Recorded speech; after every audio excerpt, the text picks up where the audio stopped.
Je réponds laconiquement à l'homme en robe rouge qui préside. Je lui confirme ce que j'ai dit à l'instruction. Herrera renouvelle ses dénégations. Les témoins disent ce qu'ils savent et même ce qu'ils ne savent pas.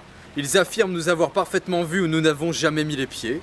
Monsieur le curé, avec des trémolos dans la voix et des larmes aux yeux, fait le tableau de son église profanée, tel qu'il la trouva le matin, alors qu'il venait dire sa messe. Le procureur fait son métier de défenseur appointé par la société.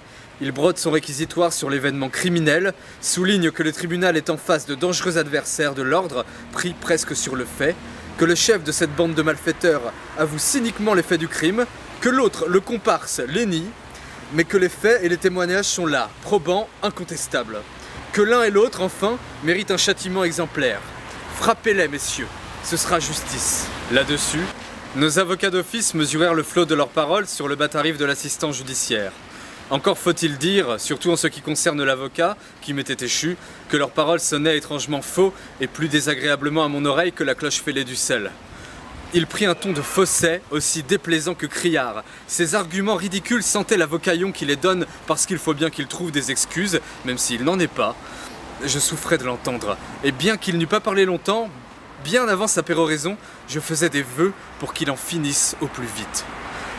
Quand il s'assit, ce me fut un grand soulagement. Je dois noter pourtant qu'il avait dit, comme je le disais moi-même dans ma déclaration mornée, de regarder la surprenante douceur des traits de mon visage qui n'était pas celui des malfaiteurs ordinaires. La déclaration du jury ne fut pas longue. Verdict affirmatif sur toutes les questions, mais avec circonstances atténuantes tant pour moi que pour Herrera. En conséquence de quoi, ce coup de massue nous fut asséné. 10 ans de réclusion et 20 d'interdiction de séjour. La justice bourgeoise était passée. Je fus comme anéanti de stupeur. Quand je repris quelque sang-froid, je me demandais si j'avais bien entendu. 10 ans de ma vie. Était-ce possible? Je regardais autour de moi les gens qui étaient encore là, cherchant si rien d'extraordinaire ne se manifestait sur leur visage, mais rien d'anormal ne parut, ou qui indiqua une quelconque surprise. Il me fallut bien comprendre que pour les gens qui venaient de me frapper, dire 10 ans ou dire 10 mois, n'était plus difficile ni plus impressionnant. Leur sentence les laissait impassibles. Ils eussent été fort probablement plus émus s'ils avaient dû sacrifier un lapin. Les victimes et leurs amis exceptés, personne n'avait paru surpris de cette amputation de 10 années d'existence. Ah. La vie d'autrui n'est pas chère. Elle est même pour rien. Sa suppression devient un devoir, sinon un plaisir, lorsqu'il s'agit d'écarter un adversaire de notre façon de sentir et de penser.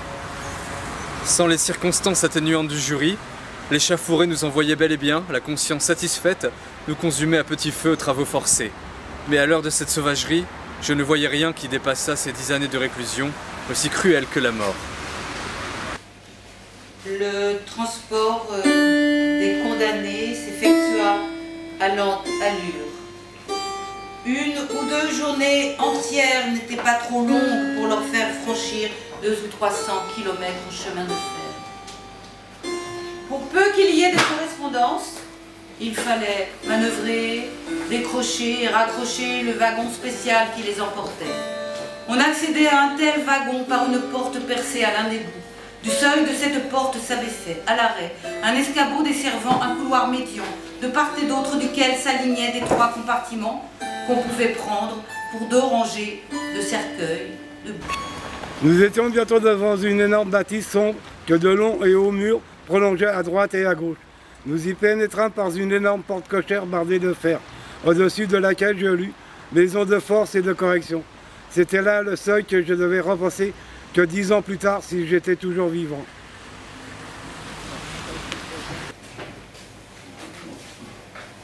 J'étais donc, désormais, le réclusionnaire, portant sur la manche de sa veste de bure grisâtre et usagée, un matricule imprimé sur un petit rectangle de toile blanche. Avec cette veste, un pantalon, un béret et des chaussons de la même bure d'aspect lavasse, souvent étriqués ou trop amples. De gros sabots complétaient l'accoutrement du détenu. Je tissais, d'abord longtemps, sur un petit métier que j'avais devant moi, des chaussons de lisière. Et je participais, selon ma spécialité, à la confection de corsets féminins. Dans cette industrie, j'étais tour à tour monteur, traceur-coupeur, réviseur des machines à coudre détraquées, chauffeur-conducteur de la locomobile actionnant la machinerie de l'atelier et la dynamo qui fournissait l'éclairage. J'étais finalement le comptable de l'entreprise. Cette simple énumération montrait que je n'étais pas sans avoir quelque aptitude au travail de la production duquel j'avais été refoulé, au point d'être exposé à mourir de faim. Dans le bagne pénitentiaire comme ailleurs, c'est l'entrepreneur et son délégué qui répartit son personnel au mieux de ce qu'il croit être son intérêt. Mais il doit préalablement obtenir l'autorisation des administrateurs de la boîte, qui se réservent le droit de refuser certains emplois à certains détenus. Tel de ces emplois donne une latitude d'aller et venir, apprécier des prisonniers habituellement immobilisés sur le triste emplacement de leur besogne. Celui de comptable me donna en outre des loisirs aux mêmes heures de travail, des accointances quotidiennes échappant à toute surveillance avec le personnel civil de l'entreprise. Tu verras par toi-même, ami lecteur, si mon jugement condamnant la société bourgeoise pouvait être favorablement modifié par le châtiment inhumain qui m'était infligé. Devenu à la fois patient et témoin dans ce compartiment social dit de l'infamie, je ne pus constater que ce qu'il était. Pour ne pas le voir dans sa réalité, il eût fallu que j'y fusse devenu dément. Il y a assurément bien des facteurs de démence en ces lieux. C'est là que se manifeste implacablement et plus concrètement que partout ailleurs l'irréductible volonté des dirigeants sociaux d'imposer leurs lois par tous les moyens. Là, en effet, le chef de la Chiourme l'avait assez bien spécifié. On laisse à l'arrière-plan les moyens théoriques de persuasion. La phraséologie d'un maître surnaturel, dispensateur de biens et des maux, celle des vérités morales immortelles, du respect de la hiérarchie sociale, des situations acquises ou transmises, voire méritées. Ce qui, formant cette morale intéressée, dissimule et justifie le réel. Deus ex machina sociale, autrement dit, la force brutale. Je pourrais te conter bien d'autres drames. Ils mijotaient longtemps à couvert pour exploser soudainement. Parfois, un tranchet ou un autre outil sanglant était levé dans ce milieu monotone où bouillonnaient, comprimés, toutes les passions humaines. Ces faits, d'autres encore, ne faisaient que confirmer mes premiers griefs contre l'inique organisation sociale et la barbarie des moyens employés pour contenir et réprimer ceux qui n'en peuvent supporter les conséquences. Ces constatations de faits rendaient toute erreur impossible. Quoi de plus clair que ces analyses faites par ma sensibilité alerte pour la défense de mon individualité, à savoir que la société des hommes n'est pas organisée en vue de la préservation et du développement de la vie de tous et de chacun, mais pour la défense des seuls intérêts de quelques On pouvait donc classifier les détenus d'après le motif de leur condamnation. Vol, macrotage, viol, meurtre. Ces deux derniers crimes étaient dits passionnels si le vol n'y intervenait pas. Ils bénéficiaient alors d'une atténuation morale admise par l'opinion, aussi bien à l'intérieur qu'à l'extérieur des prisons. Il en ressortait clairement que, pour la bourgeoisie qui faisait l'opinion générale, le crime, par excellence, était le vol. Ne saurait-elle supporter sur ce terrain la concurrence?